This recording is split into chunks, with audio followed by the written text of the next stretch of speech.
Thanks, Michael. Hi, guys. My question's for Luca. How much of a different role do you find yourself in now with this particular team? You know, being a veteran. I mean, is Pochettino kind of counting on you to really lead on and off the field? I mean, how is that process going?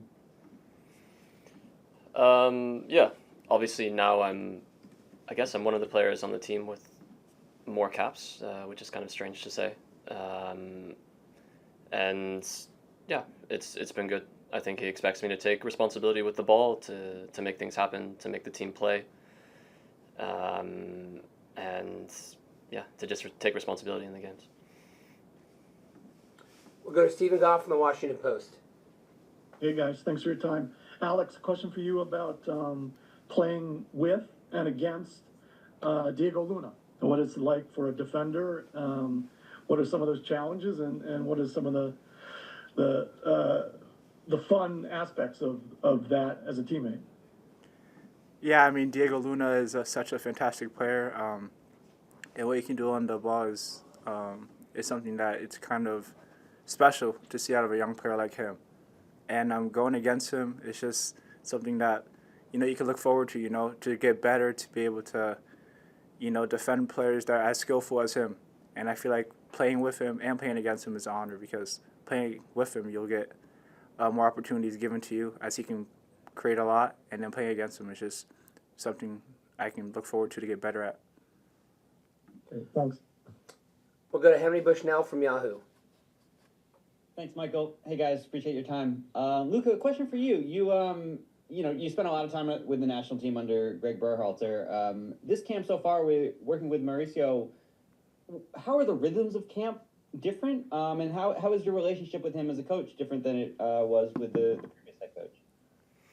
Yeah, I've enjoyed it a lot. I think the support staff has largely remained the same, and they've been amazing, to be honest. Coming to camp is really comfortable and really enjoyable for everyone, because of the work of a lot of those people that don't get a ton of credit all the time. So we're really thankful for them. And yeah, I've really enjoyed working with Pochettino. Obviously, he's a coach who's worked at the highest level. He enjoys speaking with the players, being involved in training, and it's been really enjoyable so far. Next is Ron Blum from the Associated Press. Alex, thanks for doing this. What do you think you can do to convince Mauricio to keep you in consideration for a World Cup spot next year? And looking back, how did you wind up playing soccer instead of NFL-style football, given your family background? Yeah, I mean, I think these camps, these games, I feel like it's just motivation for me to earn Pochettino's trust. I mean, being able to work hard in training and outside of training, just to be able to be at my best potential. I feel like that's something that I'm going to have to do in order to earn Pochettino's trust, to be able to be involved in any other camps. And for playing soccer, I mean, I feel like I always see growing up, I always got asked if football was the path, but when I was younger, I always had a secret love for soccer, and I feel like it was more than any other sport. And at the time I had to pick, and I think soccer was the clear choice by far, so yeah. We'll go to Mike Boitala from Soccer America. Hi, Alex. Do you remember how old you were when you thought that becoming a professional soccer player could become a reality? And did it benefit you that your father was a professional athlete? Did he give you any advice about what the lifestyle would be like? Yeah, I feel like I honestly had the thought of becoming a professional athlete when I moved to Orlando at 16. I feel like it was an opportunity that I was given, an opportunity that I could take in order to reach the highest level. And my dad is just the professional, just like how I eat, how healthy I eat, but also how I train and what I do when I'm not on the field, the extra work. Be able to have a professional athlete as a dad, it was just getting that situated was just on point, and he was able to help me train, not only in that aspect, but off the field. We'll go to Charlie Bone from MLSsoccer.com.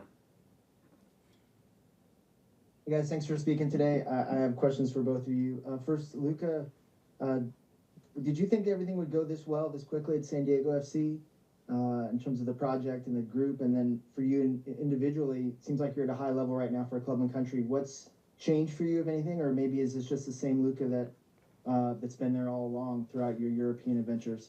And then Alex, I wanted to ask how you're handling what feels like a very rapid ascent. Has this been a little overwhelming? And do you think is 2026 World Cup involvement one of your goals? And how close do you think you are to that goal? I'll go first. Yeah, about San Diego, I think obviously before I went, I had no idea how good the team was going to be. It's impossible to know in football. I think that Tyler Heaps deserves a lot of credit for the players that they ended up getting, and also Mikey Varas for the coaching. And we have a really good team. We're playing really good football, and I've been loving it. It's really, really enjoyable for me. I'm really happy to be there. And it's given me the chance to get rhythm, and to be called up to the national team, and to keep playing games, which is really all that any player can ask for. So yeah. Yeah, and for me, just what's happening this year, I feel like it's an honor. I feel like it's a blessing. I got a chance, and I feel like you gotta take your chances the best. You gotta take the opportunity. I feel like that's something that I'm gonna continue to do with Orlando and in camps. And yeah, obviously the World Cup in 2026 is always something that I'm gonna work to. Be able to get a group here to start, but also just to be able to work hard here and be able to get the opportunity to go to other camps and stuff like that. So I think it's just hard work and dedication that will help me get to that point. We'll go to Thomas Jones. Hey, good afternoon, gentlemen. Thanks for joining us. Austin hasn't hosted that many national team matches. If y'all can both answer, what do you guys know about Austin FC, Q2, and what can you guys, as part of the national team, do to engage a city that doesn't have that much experience with the national team? Yeah, I've played here a couple times for the national team. I think a World Cup qualifier and also a Nations League, if I'm not mistaken. We always really love coming here. Austin FC's training ground is really nice. The stadium's great. The fans have always been great here. So I think for us, it's just about playing the way that we know how to play, playing our style, and putting on a really good performance so that people want to keep coming to these games.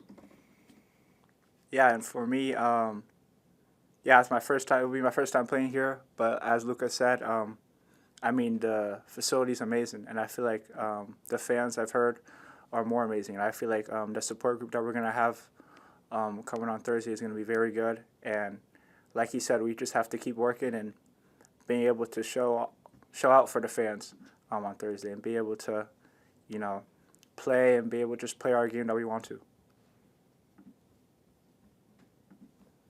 That's a super fun shirt you got there too, Thomas. Appreciate that. We'll continue with Donald Wine. Thanks, Michael. Hey, guys, thanks for your time. Luca, this question is for you. You were on the roster the last time the team played Saudi Arabia in that friendly pre-World Cup back in 2022. I know you didn't get into the match for that particular one, but what about Saudi Arabia from that match do you think the team needs to be most prepared to handle on Thursday? That was a long time ago, man. Obviously they're a good team. They had a good showing at the World Cup. I think for us, obviously, we're going to go into the game and respect their qualities, but try to play our football and play the way we know how to play, and put on a good performance more than anything. Next is Cesar Hernandez. Hey guys, a question for both. Start with Luca. Considering your prominent role in minutes with San Diego, do you think staying in San Diego after your loan ends would help your chances at claiming a World Cup roster spot? And for Alex, it was interesting hearing Ponch recently say that after the Gold Cup, he'll begin to narrow down his list of players. Is this something he talks about with this team? Is this a source of motivation in the Gold Cup? Thank you.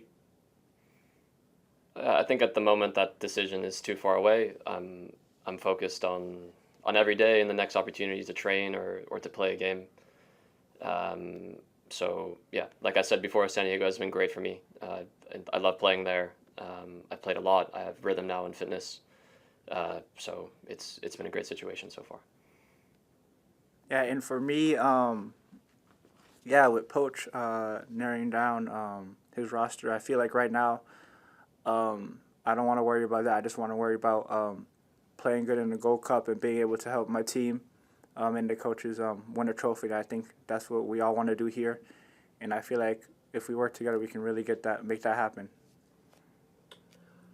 Thomas, just to go back to your earlier point, the U.S. has played 5 matches here in Q2 Stadium since 2021 in 3 different official competitions. The USA's record, 5 wins, 0 losses, 0 draws. We'll take a couple more questions and continue with Ronald Blum. Sorry, Ron. Or Ronald. It's okay. Hey, Alex, another question just about the past. How disappointing was it when Inter Miami's academy turned you down 5-6 years ago? And how difficult then, when Javier recruited you for Orlando, was it to, at age 15, leave home? Yeah, obviously, growing up in Fort Lauderdale and coming from a club called Western, Inter Miami was the closest thing to me. And I feel like, you know, as I've at the time maybe wanted to go, I feel like the right choice. Even though I didn't make Inter Miami, I feel like it made my career, and it made me take life choices that, you know, I didn't know I had to make. As you said, moving away at 15, and so yeah, with Javier Carrillo taking me in, it was something that that I really respect and I really honor, because without him taking me in, maybe I might not be where I am today.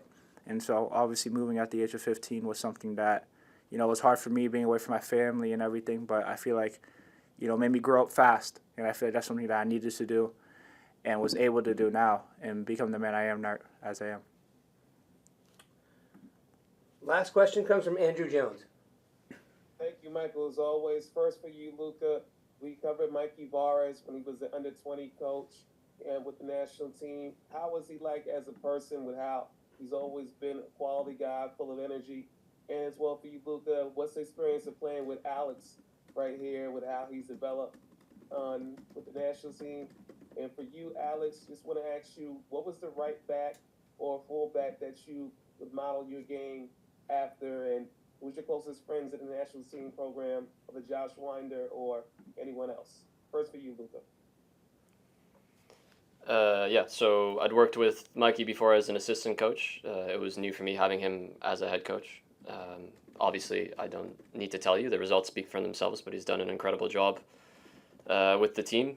You know, he has his own personality and his own style of working with players that's been, in my opinion, really effective. So it's been great to work with him. And then, yeah, Alex, to be honest, I had no idea who you were before I got called up. But Alex has been really, really good. You know, he was really good against Turkey. He was really good against Trinidad and Tobago. So, yeah, it's been a pleasure playing with him. And, yeah, he needs to keep going. Yeah. Thank you, man. But, yeah, I think, as you said, a couple right backs that I think I suit could be Dumfries or it could be Hakimi. I feel like those guys are wing backs that go up and down, and I can attack, but also be strong defending wise. So I feel like I get Dumfries a lot, especially with my build, and so I feel like those are just 2 guys that that could really say fit my play style. All right, thanks, Luca. Thanks, Alex, and thank you all for joining today. Again, those of you in Austin, we'll see you at 10 a.m. tomorrow morning. For the rest of you, have a great afternoon.